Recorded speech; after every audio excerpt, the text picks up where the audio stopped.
Hello, kumusta mga ka-59? Welcome back sa aking YouTube channel. Sa bidyong ito ay pag-uusapan naman natin kung paano mag-compute ng 13-month pay natin. Kaya kung ikaw ay interesado na malaman, ang bidyong ito ay para sa iyo. Kaya panoorin mo hanggang dulo.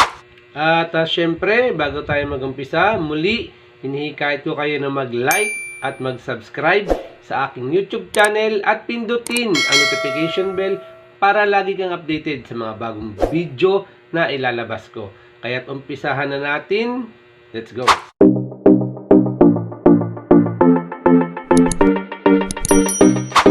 At ayun na, syempre mga ka-59, bago tayo tuloy mag-umpisa, nagpapasalamat muna ako sa inyong lahat sa walang sawang suporta na ibinibigay niyo sa akin. Ayun, malaking shoutout sa lahat ng subscribers natin. Ayun, napakabilis ng pagdami ng natin, ng mga subscribers natin.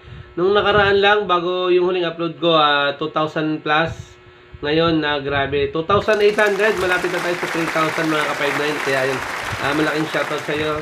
Nagpapasalamat talaga ako sa walang sawang suporta.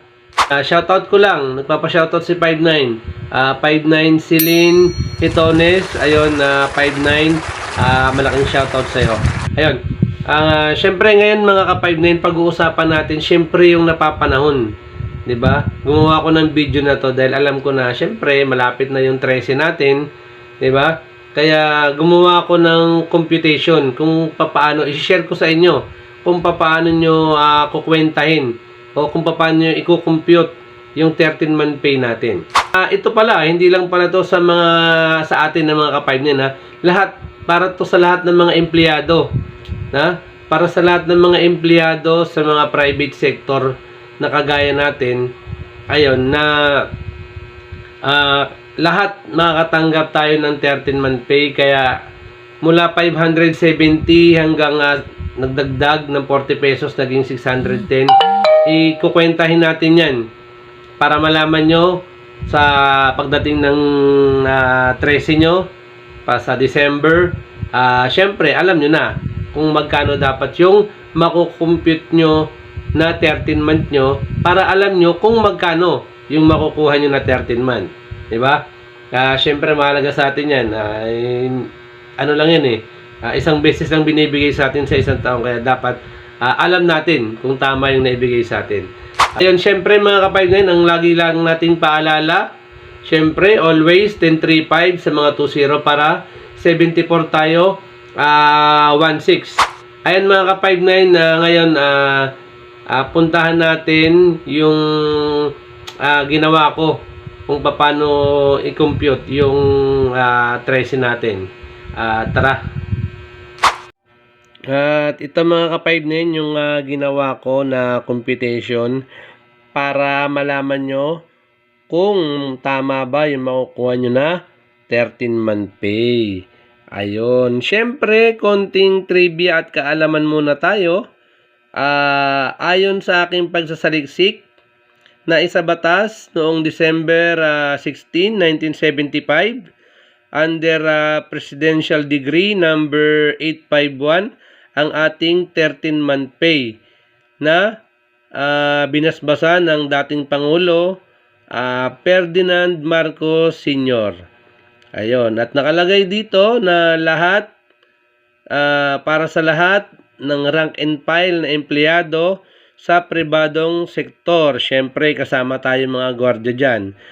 At syempre dapat maibigay sa empleyado bago o mas maaga sa December 24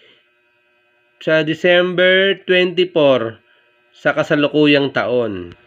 Ayun. Ayan nakakuha tayo ng konting trivia at kaalaman. Dito tayo. Paano nga ba kinukwenta yung 13-month pay na yan? Diba? Kasi napakahalaga sa atin yan eh. Okay mga ka-59, napakasimple lang ng pagkwenta niyan. Ito yung months. Okay. Mula nung nakaraang taon, December 2022, nag-start yung bilang ng 13 month natin dahil nagka-cut off siya ng November. Okay. Nung nakaraang na December 2022, ang sahod pa lang natin noon ay 570. Siyempre, kaya 26 dahil sa isang cut-off o kada isang linggo ay nagde-day off tayo. Yung 13 month kasi natin is nakadepende yan kung ano yung mga pinasok natin. Siyempre, kung may leave ka, kung may mga absent ka, mas mababawasan. Pero kung masipag ka namang pumasok, syempre, mas madadagdagan. Okay? Ganito yan. 570 times 26. Example lang to para sa ating lahat. Ayun. 570 times 26 mo lang. 5, lalabas yan. 14,820 ang monthly income mo. Ayan. Parehas ko na lang yan. Dahil parehas naman ang rate niyan. Pero pagdating dito ng July 1 to 15, kung makikita nyo, 570 times 13 na lang. 7,410. Kasi pagdating nung July 16, nadagdagan na tayo ng 40 pesos, 'di ba? Kaya naging 610 tayo. Kaya yung dating 570 naging 610 times 13, 'di ba? Oh. Naging ano siya, 7,930. 13 days lang yan, 'di ba? Napakalaki ng diferensya. Lalo na yung nung August kasi nagbilang na siya ng kompleto na. O 610 times 26. Ayan, 15,860 na ang income natin. Ayan, dating 4,800 naging 15,000. Parang nadagdagan ng 1,000, ano? Ayan. Iyang mga pinasok natin na yan, kukwentahin lang natin yan. Yan, kasi 12 ano yan 12 months, kumbaga sa isang taon. O, pag kinuwenta mo yan, ang lalabas na kinita mo sa loob ng isang taon ay ito, 182,520. Ayan. Itong ano naman, yung kinita mo sa isang taon para malaman mo kung magkakano yung magiging 13 month mo, i-divide mo naman siya sa 12. Ayan. Kasi yung 1 year na income mo, di ba? I-divide mo yan sa 12. Ayan. 182,520 divided by 12 equals 15,210. Ayan. Napaka-simple. Ibig sabihin, ngayong December, ang makukuha mong 13-month pay ay 15,210 kung ikaw ay walang leave o walang absent, kung kompleto yung pasok mo. At syempre, yung 13-month pay natin, doon lang yan kinukwenta sa basic na salary natin. Kumbaga yung minimum na araw. Hindi kasama dyan yung overtime, night differential, hindi kasama sa pagkwenta yan. Doon lang tayo sa minimum o sa basic rate natin daily. Ayan. Ikukwentahin nyo lang sa isang buwan kung magkano yung kinita nyo. Tapos kukwentahin nyo lang lahat yan mula December, January, February, March, April, May, June, July, August, September, October hanggang November. Kasi magka-cut off na naman siya kasi ang cut off natin is November. Ayan.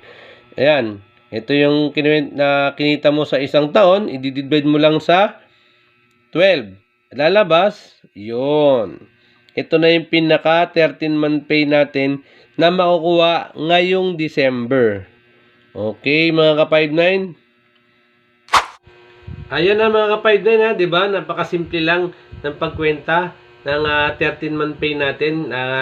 Ngayon, matik na. Alam na natin kung paano magkwenta at syempre, alam na rin natin kung magkano yung magiging 13-month natin. Kung kompleto naman yung pinasok natin, 'di ba? At ayun, sana nakakuha kayo ng konting tip at konting kaalaman dun sa mga napag-usapan natin.